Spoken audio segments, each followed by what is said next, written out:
नमस्कार दोस्तों, आप लोगों का नोटबुक आईएएस में स्वागत है। मैं यश कुमार आज आप लोगों के लिए द हिंदू का करंट अफेयर पढ़ाऊंगा। और आज 8 मार्च है और अंतर्राष्ट्रीय महिला दिवस है। आप सभी लोग जो हमारी महिलाएं हमारी व्यूअर हैं उनको भी इस अवसर पर बधाई हमारे तरफ से। आप लोग अपनी टारगेट को सामने रखते हुए और स्ट्रेटजी के साथ तैयारी कीजिए। और साथ ही साथ आज महाशिवरात्रि का पर्व है, उसका भी हमारी संस्थान के तरफ से आप सभी लोगों को बधाई। आइए हम लोग आज की प्रमुख खबरों पर चर्चा कर लेते हैं। जो सबसे पहले हमारे संस्थान द्वारा जो भी हाईलाइट होता है मुद्दे, उसको पहले बतलाया जाता है। उसके बाद हम लोग क्वेश्चन उठाते हैं, फिर उसके बाद क्रमशः डिस्कशन किया जाता है। तो आइए हम लोग पहला खबर देख लेते हैं।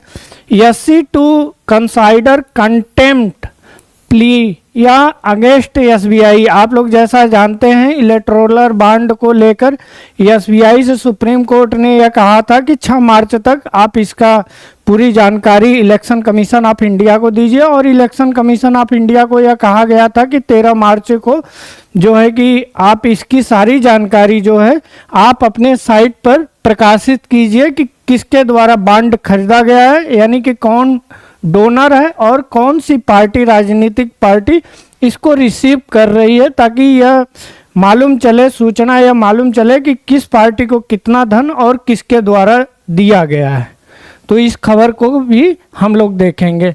अगला खबर आपका है Kerala come up with the long and short term measure to prevent man animal conflict. आप लोग कल मेरी खबर को द हिंदू द्वारा जो डिस्कशन किया गया है मेरे संस्थान द्वारा, तो यह खबर आप लोग देखे होंगे।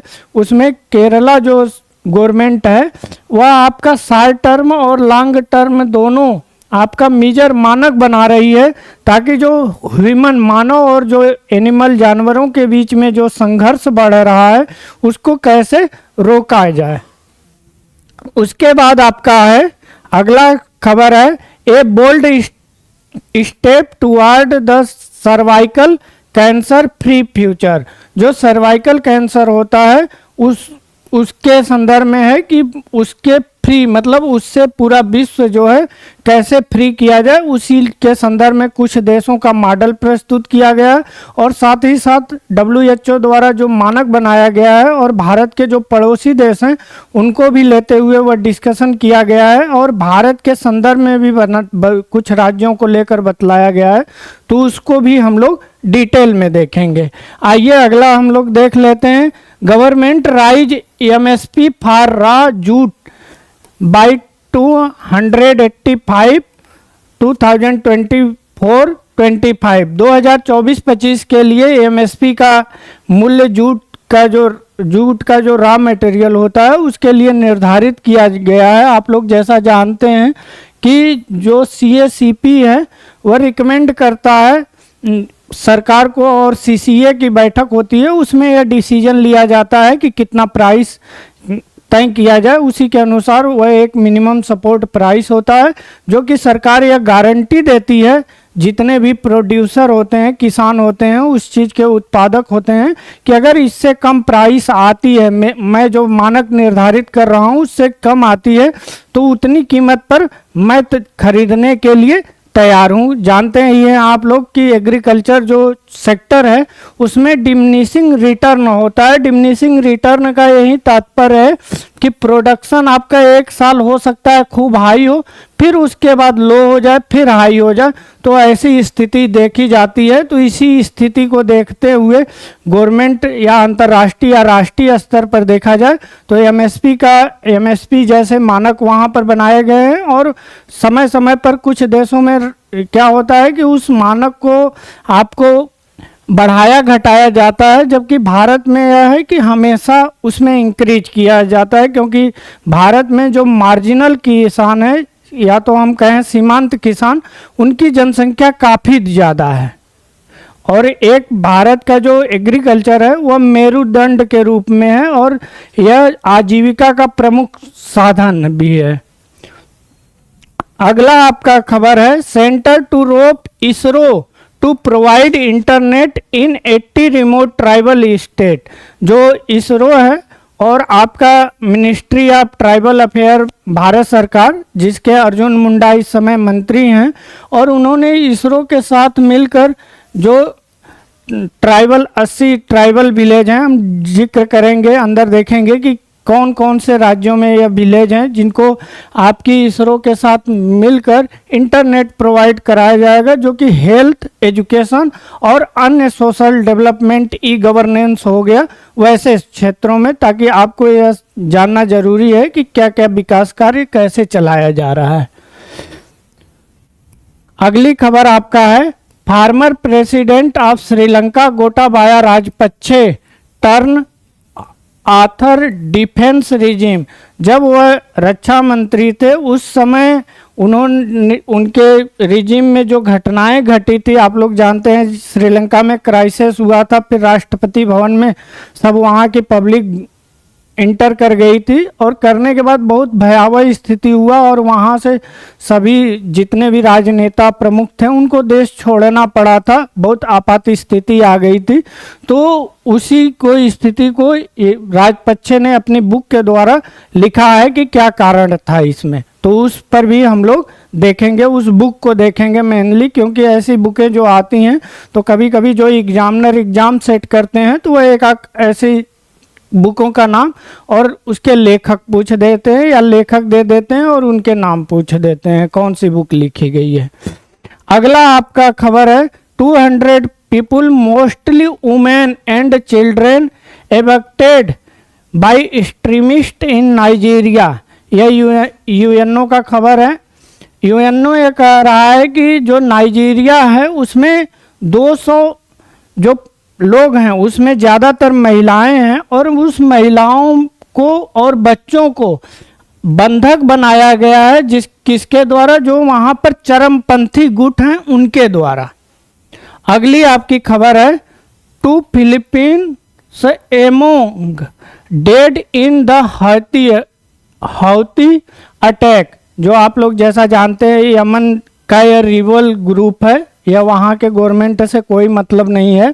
यह जब से आपका इजराइल और गाजा वार हुआ है उसके बाद रेड सी से या अदन की खाड़ी से जो भी जहाज गुजर रही हैं उसको टारगेट करके ये लोग ड्रोन या मिसाइल हमले कर रहे हैं, जिससे वहाँ से जो मर्चेंट वाली शिप गुजरती हैं उनके लिए बहुत भयावह स्थिति हो गया है। तो उसके बारे में भी हम लोग आगे जिक्र करेंगे।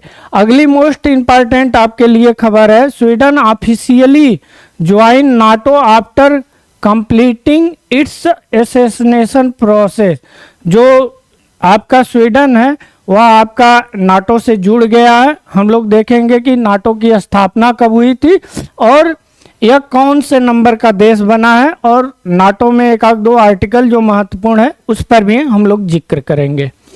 अगला आपका खबर है, Pakistan get first Sikh province minister in the post partition Punjab. Punjab के बंटवारे के बाद वहाँ पर जो देखा गया है कि पहला जो प्रांतीय मंत्री होते हैं उनके रूप में पहले सिख का नियुक्त किया गया है। उनका नाम भी देखेंगे क्योंकि ऐसी खबरें जो होती हैं परीक्षा में पूछ दी जाती हैं। आइए हम लोग पहला क्वेश्चन देख लेते हैं, और यह एकमात्र पहला ही क्वेश्चन है, एक ही क्वेश्चन है। यह हमारे जो टाइपिस्ट हैं उनके द्वारा यह तथाकथित इसमें टाइप मिस्टेक हो गया है, तो इसे पुनः संशोधन किया गया है।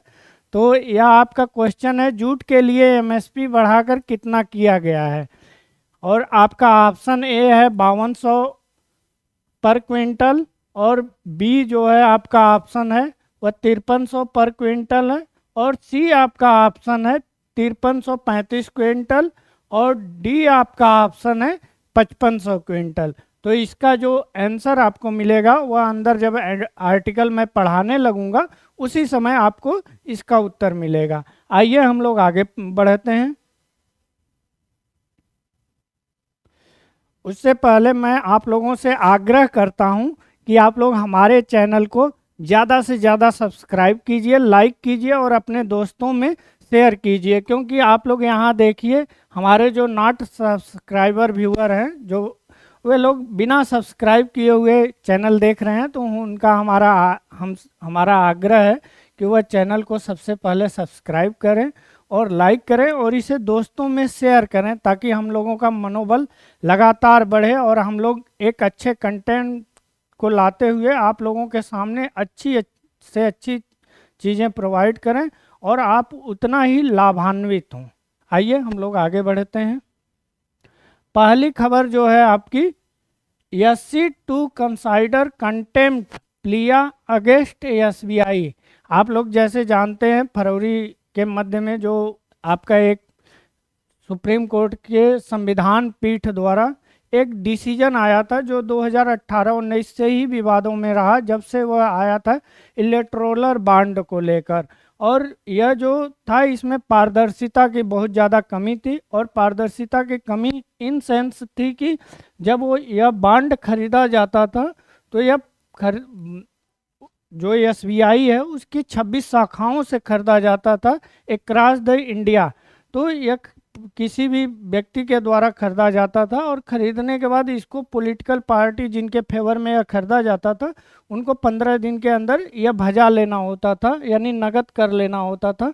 तो बीच में देखा गया कि बीच में नहीं, शुरू से ही, कि इनमें जो डोनर हैं इनका नाम नहीं उजागर करने का प्रस्ताव था, जो कि पूरी तरह अपारदर्शिता। और सुप्रीम कोर्ट के फैसले की बात की जाए तो राइट टू इंफॉर्मेशन एक्ट जो है आपका संविधान में सूचना के अधिकार आर्टिकल 19 क्लाज A(1) और सब क्लाज A का सीधे सीधे वायलेशन करता था, क्योंकि पारदर्शिता की कमी थी। और आपका संविधान की आर्टिकल 191 का, तो उसको लेकर सुप्रीम कोर्ट ने बड़ा फैसला दिया था। और अप्रैल 2019 से लेके अभी तक, मतलब 15 फरवरी तक जितने भी बॉन्ड जारी हुए थे उस पर उसने एसबीआई से यह कहा था कि आप 6 मार्च तक, यह डेट याद रखिएगा, 6 मार्च तक सारी की सारी सूचनाएं जो है वह आप इलेक्शन कमीशन ऑफ इंडिया को दीजिए। और इलेक्शन कमीशन ऑफ इंडिया क्या करेगा कि 13 मार्च तक इसे पब्लिक करेगा कि कौन किस पार्टी को कितना पैसा दिया है। तो उसी को देखते हुए 2 दिन पहले इसका डेडलाइन 6 मार्च ख़त्म होने से पहले ही एसबीआई जो है वह सुप्रीम कोर्ट पहुंचती है। पहुंचने के बाद यह कहती है कि मुझे 30 जून तक का और समय दीजिए। तो यह केस मेनली इसलिए यहाँ पर है कि जो आपके वह हैं, जो भारत में एक reform association for democratic reform ADR और कॉमन काज करके संस्था है, वह सुप्रीम कोर्ट में प्लिया दायर की है कि आप इस पर सुनवाई कीजिए कि यह पूरी तरह न्यायालय का अवमानना है, क्योंकि संविधान पीठ द्वारा यह फैसला दिया गया है। तो आज ये देखिए यह हियरिंग में कब आता है और इस पर फैसला क्या होता है। आइए हम लोग अगली खबर देख लेते हैं। अगली खबर आपका है, a bold step toward the cervical cancer free future. जो आपका सर्वाइकल कैंसर सबसे मोस्ट इस समय वह डेंजरस हो गया है, जो कि हमारे मिडिल क्लास की जो महिलाएं हैं या मिडिल क्लास हाउस होल्ड की, उनके लिए बहुत ही दिक्कत। क्योंकि आप जानते हैं कि अगर फैमिली में, एक लो इनकम फैमिली में अगर कोई भी व्यक्ति बीमार हो गया, खासकर महिला या पुरुष, तो उस परिवार की जो हालत होती है वह और दिन पर दिन खराब होती जाती है। और जब खराब हो जाती है तो वह फिर जो आपका कहा जाता है गरीबी के दुष्चक्र में वह परिवार पूरी तरह फंस जाता है, और उसके चलते देश को बहुत ही बड़ा लॉस हो जाता है। क्योंकि वह परिवार कहीं ना कहीं प्रोडक्टिविटी से जगह वह खुद ही लोन या अन्य चीज़ों को लेकर अपने परिवार को सरवाइव करता है, और वह परिवार की स्थिति या तो उसमें बच्चे हैं उनकी स्थिति बहुत भयावह हो जाती है। तो उसी पर यह पूरा दिया गया आर्टिकल है। और इसमें जो बतलाया गया है कि यह आज आप लोग जैसा जानते हैं 8 मार्च है, अंतर्राष्ट्रीय वुमेन डे, उसी पर यह प्रकाशित हुआ है।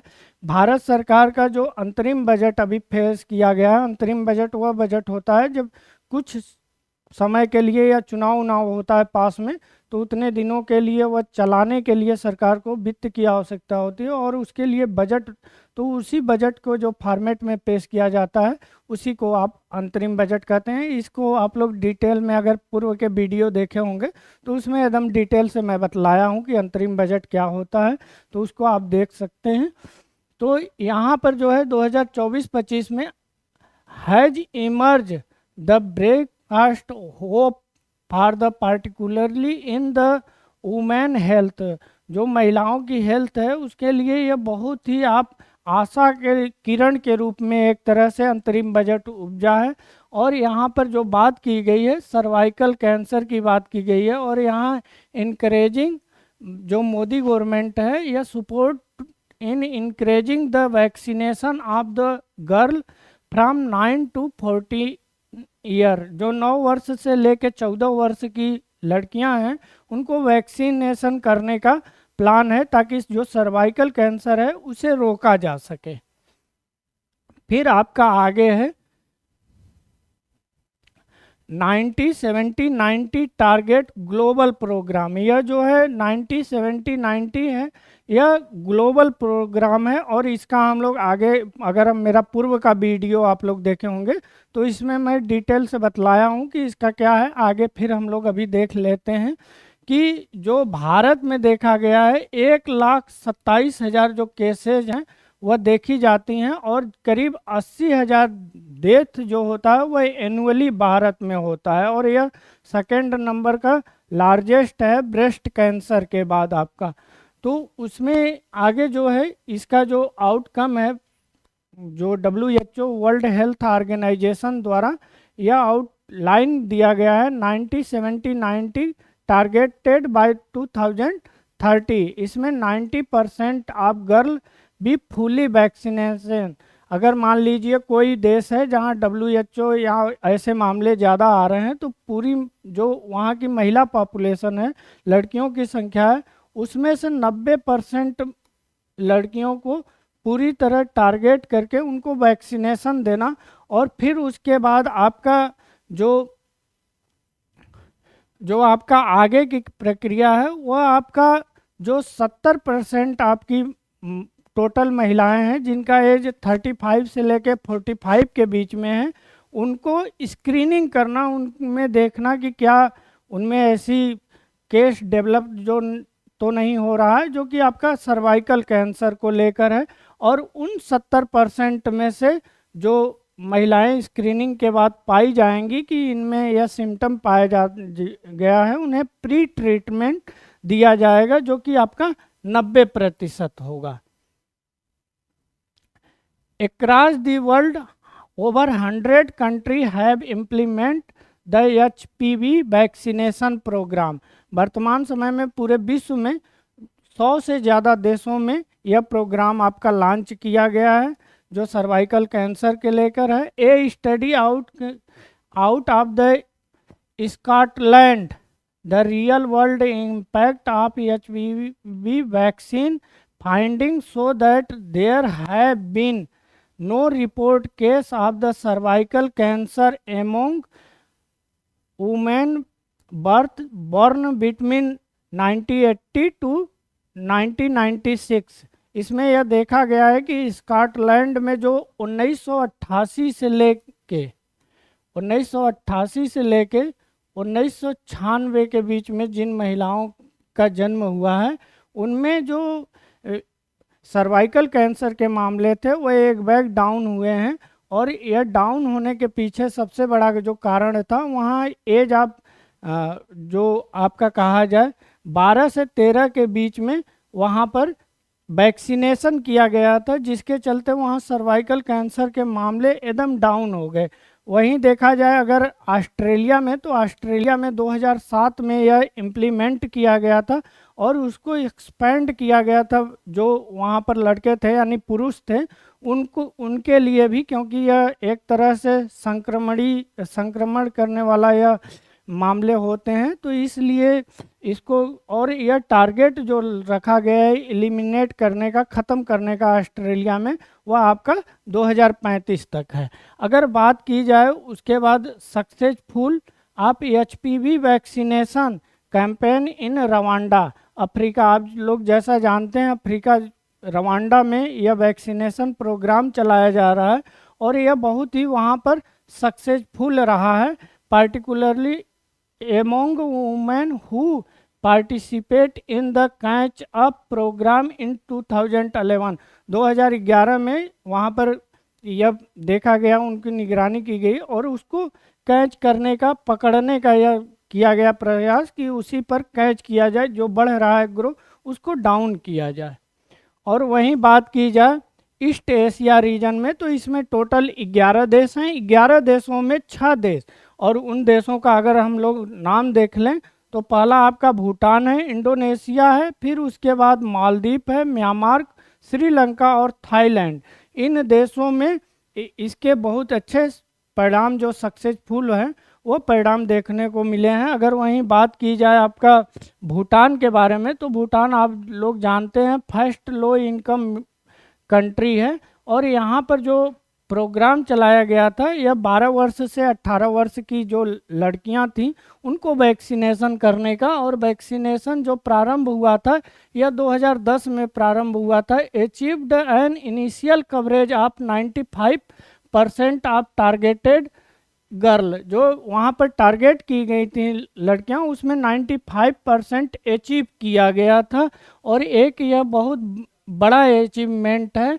Bhutan is also one of the only LMIC मतलब low middle income country have been began vaccinating boy as well as in 2021। 2021 में यह लड़कों के लिए भी इसमें वैक्सीनेशन किया गया था। फिर आपका आगे है ongoing the programme assessment and the research in Thimphu have observe the reduction in the prevalence of the HPV types target by the vaccine। इसमें यह देखा गया कि जो आपका ट्रांसमिशन जो डिजीज है, खासकर आपका सर्वाइकल कैंसर जैसी, वह एक बैग उसमें गिरावट देखी गई। अब यहाँ पर सिक्किम के मॉडल को देख लेते हैं, क्योंकि हमारा महत्वपूर्ण राज्य है और वहाँ का कहीं ना कहीं चीज़ें जो हैं हमारे जो एडमिनिस्ट्रेशन जो भारत का है उससे मिलती जुलती हैं, तो वहाँ की पर कोई चीज़ अगर लागू हो रहा है तो उसका क्या परिणाम है, तो ऐसे मॉडल हम लोगों को देखना चाहिए। आइए हम लोग उस पर भी जिक्र कर लेते हैं। The key to the success of the any vaccination campaign in the robust communication strategy, यहाँ पर जो अपनाई गई थी स्ट्रेटजी वह आपकी कम्युनिकेशन स्ट्रेटजी थी, यानी कि एक दूसरे से बात करके, और that educate and empower the community. इसमें क्या था कि जो लोग थे, जो कम्युनिटी के लोग थे समुदाय के, उनको एजुकेट करना, शिक्षित करना, उनको इसके सही गलत क्या है, इससे क्या इम्पैक्ट पड़ेगा अगर परिवार में कोई बीमार हो जाता है इस केस में, तो उसके बारे में उन्हें शिक्षित करना और आपका एम्पावर करना, उनको सशक्त करना, इसका प्रमुख लक्ष्य था। Within India Sikkim is the approach to HPV vaccine is an आपका थोड़ा यहाँ पर दिखाई कम दे रहा है, पब्लिक हेल्थ स्ट्रेटजी के रूप में इसे बनाया गया था। Through target to effort the educated teacher, parents, girl, health care worker and the media about the benefit of the HPV vaccine. HPV जो वैक्सीन है इसके बारे में वहाँ पर जो शिक्षक थे, जो वहाँ पर पेरेंट्स थे, जो माता पिता थे, और गर्ल जो लड़कियाँ थीं, और साथ ही साथ जो हेल्थ केयर वर्कर जो आपके स्वास्थ्य कार्यकर्ता थे, उनको भी इसके बारे में शिक्षित किया गया। और वैक्सीनेशन को लेकर Sikkim achieve vaccination coverage 97% during the campaign roll out 2020 sorry 2018 में यह देखा गया कि जब इस तरह लागू किया गया तो 97% इसमें अचीवमेंट पाया गया। और भारत में जितनी भी वैक्सीनेशन होती हैं उसमें सबसे बड़ा जो कारण होता है उसके फेल्योर का, जो अशिक्षा और तमाम तरह की जो मिथ हैं उसके बारे में ही इधर पूरा बतलाया गया है। और साथ ही साथ इसको कोविड का जो आपका होता है उसी के आधार पर इसको उसी के फॉलो करते हुए इस सॉरी आगे मैं देख रहा हूँ, जैसे आपका कोविन है आपका ऐप बनाया गया है उसी तरह आपका इसका भी ऐप बनाया गया है। उस ऐप को हम लोग देखते हैं यहाँ पर कहीं कहीं दिखाई नहीं दे रहा है। तो कोविन के ही आधार पर आपका यू विन बनाया गया है, जो कि इसके लिए जो टारगेटेड लोग हैं उनको वैक्सीनेशन किया जा सके और साथ ही साथ जो सामाजिक स्तर पर बैरियर होते हैं उन बैरियरों को और मिथ को तोड़ा जाए और उन्हें शिक्षित किया जाए और यह बतलाया जाए कि इसका क्या इम्पैक्ट गलत है। अगर यह चीज़ परिवार में हो जाता है तो उसके बारे में बतलाया जाए और और वैक्सीनेशन को पूरी तरह लागू किया जाए। यह जो आर्टिकल है पूरी तरह इसी पर आधारित है। आइए आगे हम लोग देख लेते हैं। Government rises MSP for raw jute by 285 2024-25 2024-25 के लिए जो रॉ जूट होता है उसका जो एमएसपी है वह आपका 285 रुपये बढ़ा दिया गया है। तो उसी पर आपका है cabinet committee on economic affair has increase the minimum support price for the raw jute 2024-25 season by 285 to 5335। तो आप लोगों को मेरे पहले प्रश्न का उत्तर मिल गया होगा कि इसका जो एमएसपी है वह 5335 रुपये बढ़ा दिया गया है। जो पहले आपका था उसमें इंक्रीज जो किया गया है वह आपका 285 रुपये किया गया है और यह 1 कुंतल का अब दाम होगा। यह जो आपको सबसे पहले इसके बारे में एमएसपी के बारे में बतला दें, मिनिमम सपोर्ट प्राइस जो होता है वह आपका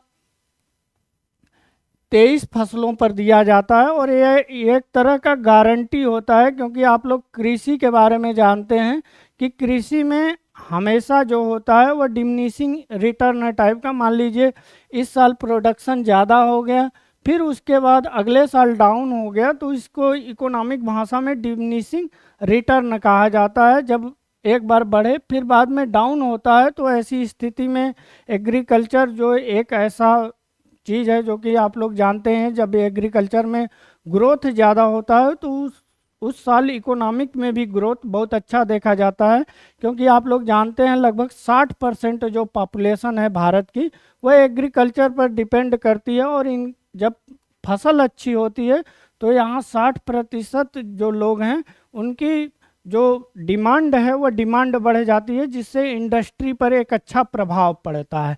तो उसी को देखते हुए सरकार जो CACP है यह रिकमेंड करती है, अपनी रिकमेंडेशन भेजती है और यह रिकमेंडेशन जो इकट्ठा करती है वह आपका विभिन्न जो इंस्टीट्यूशन है, यूनिवर्सिटियां हैं या एग्रीकल्चर इंस्टीट्यूशन या लोकल स्तर पर वह इकट्ठा करके CACP जिसकी स्थापना आपका 1965 में हुआ था, 85 में फिर इसमें नाम बदल दिया गया था, तो यह रिकमेंडेशन देती है। और CCEA के बैठक होती है आपका cabinet committee on economic affair और इसकी अध्यक्षता जो करते हैं वह प्रधानमंत्री करते हैं। तो इसमें निर्णय लिया जाता है कि जो यह रिकमेंडेशन किया गया है उसके अनुसार कितनी फसल की कीमत कितना रखा जाए और वह एक तरह से गारंटी दिया जाता है किसानों के या जो प्रोड्यूसर होते हैं उनको कि इससे नीचे अगर कीमत आएगी तो हम खरीदने के लिए, यानी गवर्नमेंट एजेंसियां जो हैं वो खरीदने के लिए तैयार हैं। तो उसी पर जो आपके कॉमर्स मिनिस्टर हैं आपके पीयूष गोयल जी वह इसको बतलाए हैं कि जो 64.8% है overall India weighted average cost of production, वह कहें 10 साल में इसमें जो वृद्धि की गई है वह आपका लगभग 122% की वृद्धि की गई है। जो एमएसपी आपका 2014 में आपका मान लीजिए 100 था, तो वह 122% की उसमें वृद्धि की गई है। और यह भी कहते हैं आगे कि यह जो मेनली जो फार्मर जूट के हैं वह आपका वेस्ट बंगाल, बिहार और आसाम में स्थित हैं। आप लोग जैसा जानते हैं, जब भारत का बंटवारा हुआ था, पूर्वी पाकिस्तान और पश्चिमी पाकिस्तान के रूप में अलग हुआ था, तो जितनी जूट की मशीनें थीं सब बांग्लादेश में चली गई थी, और जो उनके जो एरिया थे जहां प्रोडक्शन होता था वह सभी भारत में आ गए थे, जिसके चलते कुछ समय के लिए बहुत स्थिति खराब हो गई थी। बाद में धीरे धीरे सुधार हुआ इसमें। अगली खबर हम लोग देख लेते हैं। Centre to rope ISRO in to provide internet in 80 remote tribal village. Bharat के जो 80 आदिवासी एरिया हैं, या तो उसे रिमोट विलेज भी कहा जाता है, जो दूर के होते हैं जहाँ पहुँच नहीं है इंटरनेट या अन्य सुविधाओं की, तो वहाँ पर जो द ट्राइबल अफेयर मिनिस्ट्री है वह प्लानिंग कर रही है किसके साथ मिलकर, इसरो के साथ मिलकर।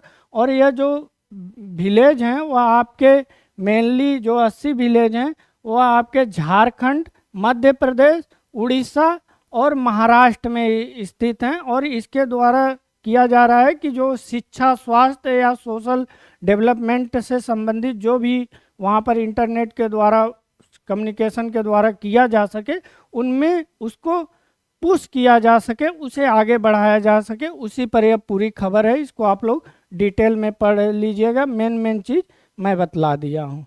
और इसरो के जो वर्तमान चीफ हैं यह आपके यश सोमनाथ हैं यह। और अगली खबर आपके हैं, former president of Sri Lanka Gotabaya Rajapaksa turn the author defence regime. जो उनके रिजीम के समय जो हुआ था वहाँ पर चीज़ें बहुत ही भयावह हो गई थी, क्राइसिस की स्थिति आ गई थी। उसी पर उन्होंने गोटाबाया राजपक्षे ने अपनी एक किताब लिखी है एक लेखक के रूप में, और उसे यह कॉन्स्पिरेसी करार दिए हैं, यानी कि एक साजिश करार दिए हैं। और इनकी जो बुक का नाम है, यह बुक है conspiracy outs me from the presidency. इस बुक का आप लोग नाम याद रखिएगा, क्योंकि बुक का नाम कभी कभी परीक्षाओं में पूछ देता है। आगे हम लोग चलते हैं। 200 people mostly women and children abducted by extremist in Nigeria. Nigeria जो है आपका अफ्रीकी देश है, और यह यूएन द्वारा यह खबर प्रकाशित की गई है, जो दिया गया आंकड़ा। और इसमें यह बतलाया गया है कि 200 जो लोग हैं उसमें ज़्यादातर महिलाएं और बच्चे हैं, उनको बंधक बना लिया गया है। और वो यह चरमपंथी गुट हैं जो कि आपके फायरवुड से संबंधित वहाँ पर था, तो उसी को देखते हुए इनको बंधक बना लिया गया है। और यह बहुत ही वहाँ पर हमेशा देखा गया है नाइजीरिया में कि रह रह के बच्चों और महिलाओं को बंधक बना लेते हैं, और यह बहुत ही एक्सट्रीमिस्ट ग्रुप होते हैं, और यह इस्लामिक जो हैं उसको फॉलो करते हैं। यहाँ पर देखिए लिखा है एबक्टेड बाय इस्लामिक एक्सट्रीमिस्ट, जो आपके इस्लामिक चरमपंथी हैं उन्हीं के द्वारा। आइए हम लोग अगली खबर देख लेते हैं। 2 Filipinian among dead in the Houthi attack. जो आपका 2 फिलिपिनियन है क्रू मेंबर, इन पर अटैक किया गया है मिसाइल से, और 2 किल्ड मारे गए हैं बाई यमन हौती रिबेल। जो यमन, यह आप देख रहे होंगे यमन राज्य है, और यह देश है, सॉरी, यहाँ पर यहीं से वह गुजर रही थी क्रू, और इसी पर हमला कर दिए हैं। और यह हमला उस समय से हो रहा है जब से आपका इजराइल और गाजा वार कन्फ्लिक्ट चल रहा है, तभी से यह इस क्षेत्र में, रेड सी के वाले क्षेत्र में सबसे ज़्यादा हमले हो रहे हैं। और इसको लेकर अमेरिका और इंग्लैंड के द्वारा इस पर हमले भी किए जा रहे हैं। जो हूती के जो ठिकाने हैं उस पर हमले किए जा रहे हैं, क्योंकि भारत सरकार भी अपनी तरफ से जो कोस्ट गार्ड हैं और नेवी के, उनको भी वहाँ पर युद्धक पोत को तैनात किया है ताकि यहाँ से जो भी व्यापारिक नाव गुजरे उसको सुरक्षा प्रोवाइड किया जाए। आइए हम लोग अगली खबर देख लेते हैं। Sweden officially join NATO after completing it's assassination process. यह आपका स्वीडन है। स्वीडन की राजधानी जो है आपके ओस्लो है, और यह अब जो है ऑफिशियली रूप से आपका नाटो ज्वाइन कर लिया है। नाटो जो है वह आपका, इसकी जो स्थापना हुई थी यह 1949 में हुई थी, और यह आपका 32वां देश है। यह याद रखिएगा, परीक्षाओं में पूछ देता है। और इसके ट्रीटी के अनुसार यह कहा जाता है, आर्टिकल 5 इसमें सबसे महत्वपूर्ण है, कि अगर कोई मेंबर देश, मान लीजिए टोटल 32 कंट्री हैं, तो उन पर अगर कोई हमला होता है तो वह खुद दूसरे कंट्री यानी कि दूसरा जो देश है, जितने भी बचे हैं उन पर हमला माना जाएगा। इसी चलते जो यूक्रेन रसिया वार है वह, उसमें एक एंगल यह भी था कि आपका जो यूक्रेन था उसका झुकाव कहीं ना कहीं आपका नाटो की तरफ होने लगा था। और इसको देखते हुए आप जानते हैं जैसा यूक्रेन की जो स्थिति है वर्तमान समय में, वह एक तरह से दीवार की तरह काम करता है। यहाँ अभी तक नहीं, आप अगर प्रथम विश्व युद्ध देखें या पहले की जितनी लड़ाइयाँ देखें तो उसमें एक दीवार की तरह, सुरक्षा घेरे की तरह काम करता था। तो उसको देखकर जो हमला किया गया था, चूँकि हमला के पीछे दूसरा कारण रसिया के द्वारा बतलाया गया, लेकिन इनडायरेक्टली यही एंगल था कि क्योंकि यूक्रेन के जो राष्ट्रपति थे उनका कहीं ना कहीं झुकाव था। तो इसको देखते हुए अब 32वां देश के रूप में स्वीडन बन गया है। तो स्वीडन को आप लोग याद कर लीजिएगा, यह परीक्षा में ऐसे क्वेश्चन पूछ देता है। आपका अगला है question, Pakistan get first 6 provincial minister in post partition Punjab. Punjab में जो विभाजन के बाद पहले प्रांतीय मंत्री के रूप में यह बने हैं, और यह PML नवाज जो वहाँ की पार्टी है, पाकिस्तान मुस्लिम लीग नवाज, उसी से यह थे। और इनका जो पूरा नाम है सरदार रमेश सिंह अरोड़ा नाम है, इसको आप लोग याद रखिएगा। और यह तीसरी बार चुन के गए थे, और जो नवाज शरीफ की सरकार है वहाँ पर यह चुने गए हैं। आप लोग जैसा जानते हैं 8 फरवरी को वहाँ पर चुनाव हुआ था, और चुनाव को लेकर अभी तक वहाँ पर तरह तरह की, जैसे चुनाव में धांधली, अन्य आरोप लगाए जा रहे हैं, फिर भी वहाँ पर सरकार गठन कर दी गई है। पुनः आप लोगों से मेरा आग्रह है कि आप लोग हमारे वीडियो को खूब देखिए, और साथ ही साथ आप लोग मेरे चैनल को सब्सक्राइब भी कीजिए। आइए हम लोग NCERT बैच के बारे में बात कर लेते हैं। आप लोगों को जैसा विदित होगा, पहले से ही बतलाया जा चुका है कि हमारे संस्थान द्वारा NCERT का फाउंडेशन बैच चलाया जा रहा है, और यह बाइलिंगुअल है, जो कि आप इंग्लिश और हिंदी में दोनों लैंग्वेजों में आप दे सकते हैं। आप कोई एक लैंग्वेज पकड़ के कभी तैयारी मत कीजिएगा, क्योंकि वर्तमान समय में जो स्थिति है, आपकी अच्छी जो मटेरियल होता है वह दोनों भाषाओं में उपलब्ध होता है। तो अगर मान लीजिए आप हिंदी मीडियम के हैं, तो अगर आपकी इंग्लिश पर पकड़ भी है, तो आप लोग क्या काम करेंगे कि इंग्लिश में जो भी चीज़ें आता है तो उसका आप नोट्स अपनी भाषा में, हिंदी में तैयार कर लीजिए। उससे यह होगा कि आपको अच्छा मटेरियल भी मिल जाएगा और अपनी भाषा में भी। तो यहाँ पर बाइलिंगुअल के रूप में बतलाया गया है। तो अगर मान लीजिए आप लोग किसी दूसरी भाषा में हिंदी नहीं पढ़ना चाहते हैं, इंग्लिश, तो वह भी हमारे संस्थान के द्वारा पढ़ाया जा रहा है, जो एक्सपर्ट हैं। और यह बेसिक टू एडवांस है, मतलब कक्षा 6 से लेके 12 तक जो भी सब्जेक्ट के विशेषज्ञ हैं उनके द्वारा यह क्लास कराई जा रही है। आइए हम लोग आगे बात कर लेते हैं। हम लोग नोटबुक IAS के बारे में अपने बात कर लेते हैं। सबसे पहले आप लोग हमारे वीडियो को ज़्यादा से ज़्यादा लाइक कीजिए, सब्सक्राइब कीजिए, और अपने दोस्तों में इसे शेयर कीजिए, और कमेंट भी कीजिए, ताकि हम लोगों का मनोबल बढ़ता रहे। और आप लोग गूगल प्ले स्टोर से notebook IAS education for all type कीजिए, और वहां जाने के बाद आप लोगों को ऐसा लोगो दिखाई देगा। इस ऐप को डाउनलोड करेंगे, और लॉगिन करने के बाद आप लोग जितनी भी परीक्षाएं, स्टेट PCS और UPSC की कराई जाती हैं, उसी को पैटर्न को फॉलो करते हुए हम लोग टेस्ट सीरीज ऑनलाइन और ऑफलाइन दोनों मोड में कराते हैं। और उसको आप बेहद ही कम कीमत पर, यहाँ तक अगर बेहद ही कम कीमत कहने का मतलब यह तात्पर्य है कि यह एकदम समझ लीजिए गरीब जो बच्चे हैं उनके लिए ही यह संस्थान हमेशा तत्पर है। तो ऐसे इसको ज्वाइन कीजिए और अपनी सफलता को और एक नई ऊंचाई दीजिए और बढ़ाइए आगे।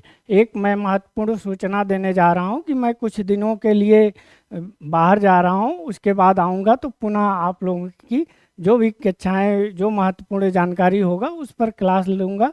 इसके लिए मैं क्षमा प्रार्थी हूं। धन्यवाद।